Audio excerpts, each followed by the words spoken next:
Hello guys, अपने YouTube channel शिखर coaching में आपका स्वागत है। कल हमने डिस्कशन किया था हिंदी का संज्ञा चैप्टर। आज हम दूसरा चैप्टर डिस्कशन करेंगे जिसका नाम है सर्वनाम।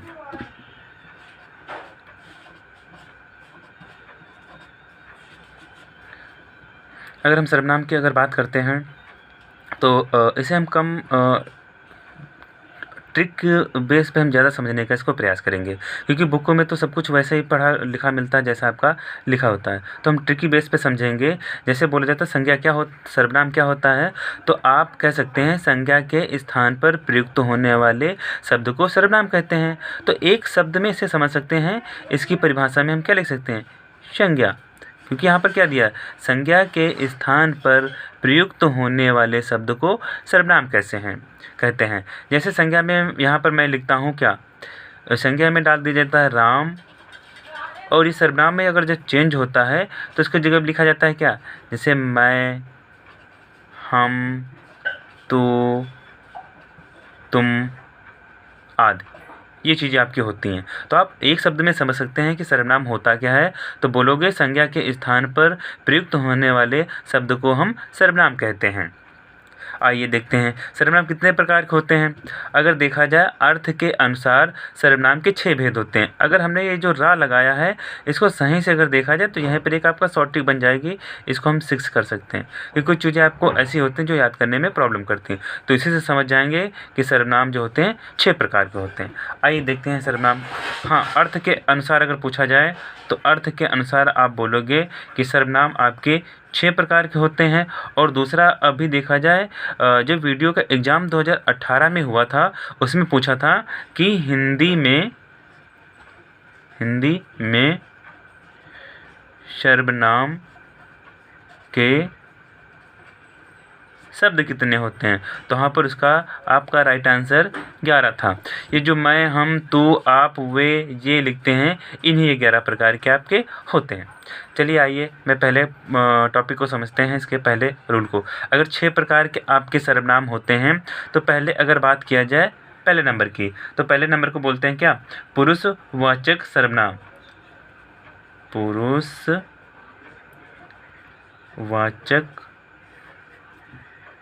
सर्वनाम।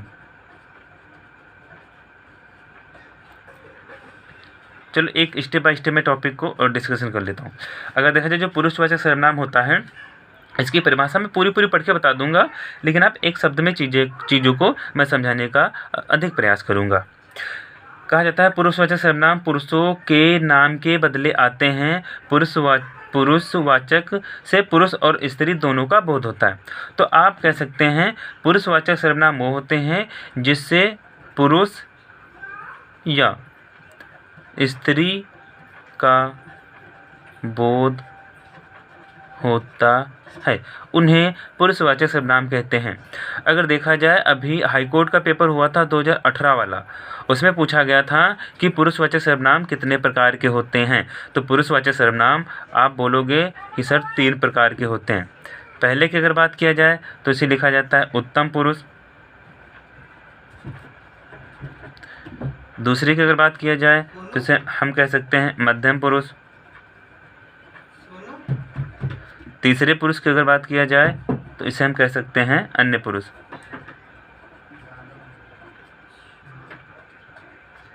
पहले में अगर देखा जाए तो हम इसको कह सकते हैं उत्तम पुरुष वो होता है जो बोलने वाला होता है, तो हम इसे कह सकते हैं बोलने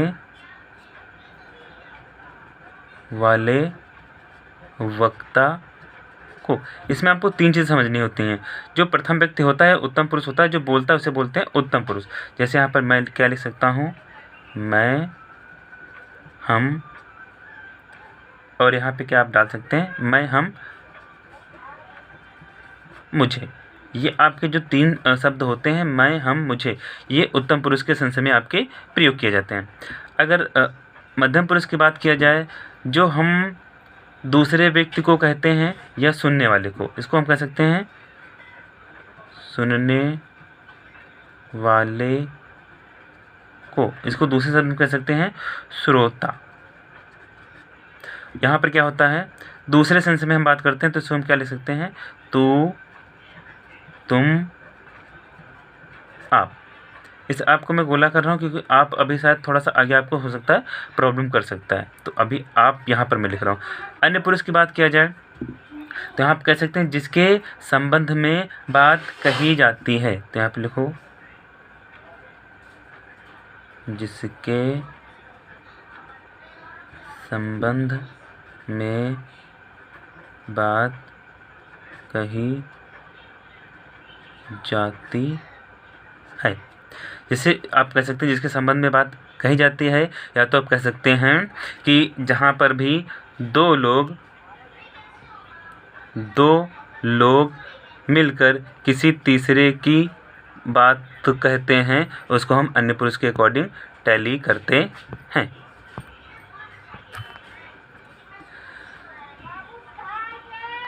तो यहाँ पर देखा जाए, यहाँ पर क्या ले सकते हैं, जैसे यह, वह, वे और ये अन्य पुरुष के अकॉर्डिंग टैली किया जाता है। अगर हम इसको थोड़ा सा शॉर्ट ट्रिक में समझें तो उत्तम पुरुष कह सकते हैं, जैसे मैं अपने आप को ले सकता हूँ, बोलने वाले को उत्तम पुरुष कहते हैं, मैंने किसी से बोला तो सुनने वाले को हम मध्यम पुरुष कहते हैं। ये दोनों लोग मिलकर किसी तीसरे की बात करते हैं, जैसे कहीं देखो यार वो जा रहे हैं, ये जा रहे हैं, तो अन्य पुरुष में आते हैं यह, वे, ये आपको 4 चीज़ें याद करनी पड़ेंगी। तो आप यहाँ से समझ सकते हैं कि पुरुषवाचक सर्वनाम आपके 3 प्रकार के होते हैं, एक उत्तम पुरुष होता है, एक मध्यम पुरुष होता है और एक अन्य पुरुष होता है। आइए दूसरे टॉपिक पे, दूसरे सर्वनाम पे मैं थोड़ा सा डिस्कशन करता हूँ या बात करता हूँ। अगर मैं सेकंड नंबर की बात करूँ तो यहाँ पर क्या मिल जाएगा, निजवाचक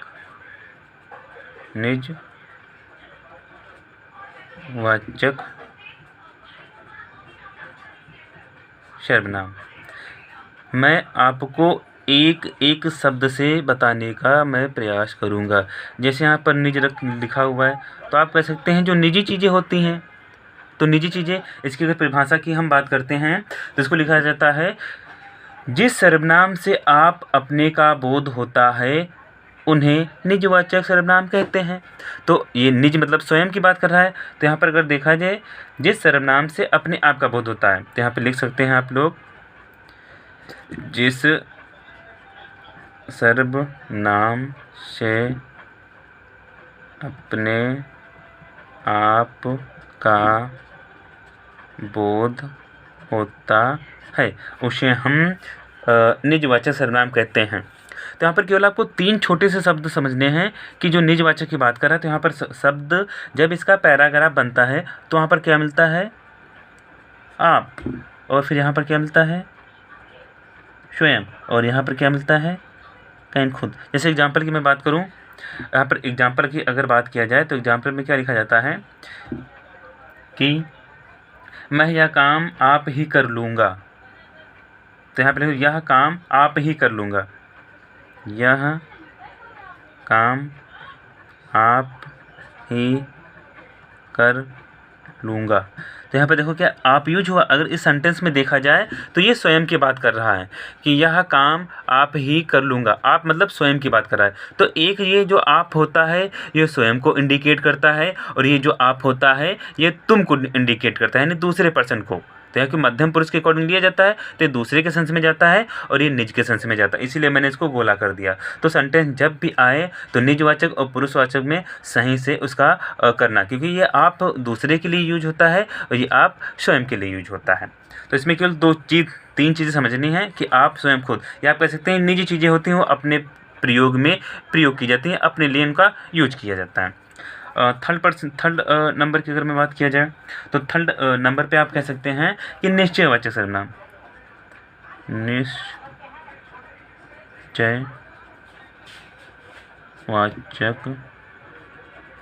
सर्वनाम। अब देखो इसी से कंफर्म हो रहा है निश्चय। तो निश्चय से क्या हुआ, जिस वस्तु का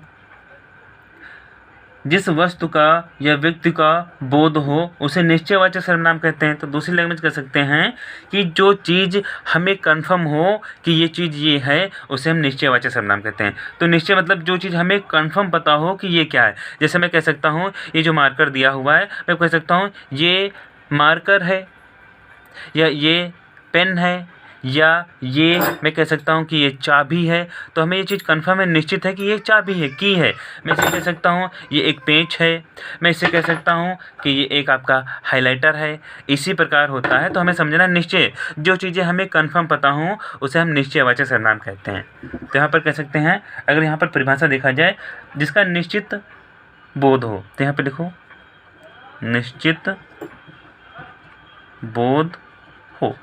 आप बुक में पढ़ेंगे तो आपको परिभाषा पूरी मिल जाएगी, लेकिन एक शब्द के अकॉर्डिंग तोड़ना सीखो तो आपको लंबे समय तक कुछ चीज़ें याद रहेंगी। जैसे बोला निश्चय, तो जिन चीज़ों का निश्चित ज्ञान हो। अब यहाँ पर देखो क्या आता है, यहाँ पर आपको जैसे ये शब्द यहाँ पर 3 लिखे हैं, वैसे आपको यहाँ पर भी समझना है।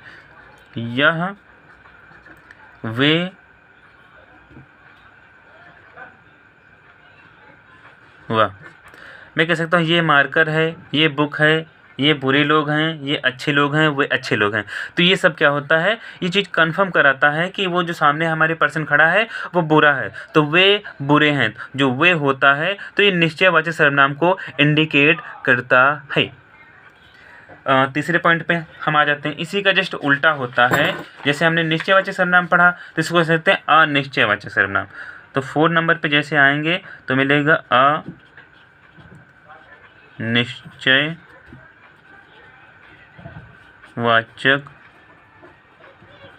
सर्वनाम। तो देखो किसी भी शब्द, जैसे कोई भी शब्द यहाँ से, जैसे यहाँ पर निश्चय लिखा था, अगर मैं इसके आगे केवल आ लगा दूँ तो नेगेटिव सेंस में चला जाता है। तो इसे आप कह सकते हैं अनिश्चयवाचक सर्वनाम। अब यहाँ पर जैसे परिभाषा यहाँ पर क्या था, जिन वस्तुओं का हमें निश्चित बोध हो, तो यहाँ पर कह सकते हैं जिन चीज़ों का हमें निश्चित बोध ना हो। तो यहाँ पर लिख सकते हैं निश्चित बोध ना हो, वो अनिश्चयवाचक सर्वनाम होते हैं। सिंपल लैंग्वेज में अगर देखा जाए तो यहाँ पर केवल आपको 2 शब्द याद करने हैं कि कोई और कुछ। जैसे मैं सेंटेंस यहाँ पे बना के बोलूँ, इसमें कैसे आप इसे कन्फर्म करेंगे। जैसे दिया है कोई मेरे घर आया था। तो देखो अनिश्चय है, यानी कोई मेरे घर आया था। अब मम्मी ने हमसे कहा कि बेटा कोई घर आया था। अब वो पता नहीं राम था, श्याम था, कि कोई लड़की था या कोई लड़का था। तो ये क्या है, अनिश्चयवाचक सर्वनाम। जहाँ पर किसी भी चीज़ का हमें कंफर्म ना हो पाए उसे अनिश्चयवाचक सर्वनाम बोलते हैं। जैसे यहाँ पर दूसरा एग्जाम्पल ले लो, कुछ जैसे लिखा है, तो कुछ दाल में पड़ा है। जैसे दाल मम्मी ने बनाई, उसमें कुछ गिर गया या कुछ पड़ गया या कुछ उसमें डाल दिया गया किसी ने, तो उसमें मम्मी ने बोला कि इसमें भैया कुछ बड़ा है, इस दाल को मत खाना। तो यहाँ पे कुछ दाल में पड़ा है, लेकिन हमें कंफर्म नहीं है, तो इसे बोलते हैं अनिश्चयवाचक सर्वनाम। अगर देखा जिसके 5वें नंबर की अगर मैं बात करता हूँ, 5 नंबर पे, अगर 5 नंबर में देखा जाए तो आपको मिलेगा संबंध वाचक सर्वनाम। अगर संबंधवाचक सर्वनाम की बात करता हूँ तो यहाँ पर कह सकते हैं, अगर देखो शब्दों के अकॉर्डिंग, मैं एक शब्दों के अकॉर्डिंग चीज़ें समझा रहा हूँ, तो मैं एक शब्द के अकॉर्डिंग चीज़ें आपको इंडिकेट करूँगा। जैसे कह सकते हैं किसी वस्तु का दूसरी वस्तु से संबंध हो। आप कह सकते हैं एक वस्तु का किसी दूसरी वस्तु से संबंध हो, उसे संबंधवाचक सर्वनाम कहते हैं। आपको बुक में बहुत सारी परिभाषाएं मिलेंगी भैया, लेकिन परिभाषा वही होती है, लेकिन आप थोड़ा सा लॉजिक के अनुसार याद करोगे तो चीज़ें मिल जाएंगी। एक वस्तु का दूसरी वस्तु से, या एक संज्ञा का दूसरे सर्वनाम से, या एक संज्ञा का दूसरी संज्ञा से अर्थ हो, उसे हम संबंधवाचक सर्वनाम कहते हैं। सिंपल सी लैंग्वेज में अगर देखा जाए, जैसे यहाँ पर जो आप देखो, अभी हमने कहीं पर बोला था 11 शब्द होते हैं। आप यहाँ पर जो 11 शब्द लिखा हुआ है यही होता है, यह वे कोई कुछ ये सारे शब्द हमारे 11 प्रकार के होते हैं। यही पूछा गया था वीडियो 2018 वाले में। तो इसमें आप कह सकते हैं, इसमें भी आपके 2 शब्द होते हैं जैसे संबंधवाचक। तो यहाँ पर जब भी आपका पैराग्राफ बनता है तो वहाँ पर जो और सो आपके क्वेश्चन में कंपलसरी लगभग आपका मिल ही जाता है। तो वहाँ पर आप कंफर्म कर सकते हैं कि जो और सो जब मिले तो वहाँ पर संबंधवाचक सर्वनाम होता है। अगर नहीं समझ पाते तो देखना, एक संज्ञा का दूसरी संज्ञा से या एक वस्तु का दूसरी वस्तु से संबंध या रिलेशन दिखाया जाता है। इसका लास्ट पॉइंट अगर देखें हम तो ये होता है प्रश्नवाचक।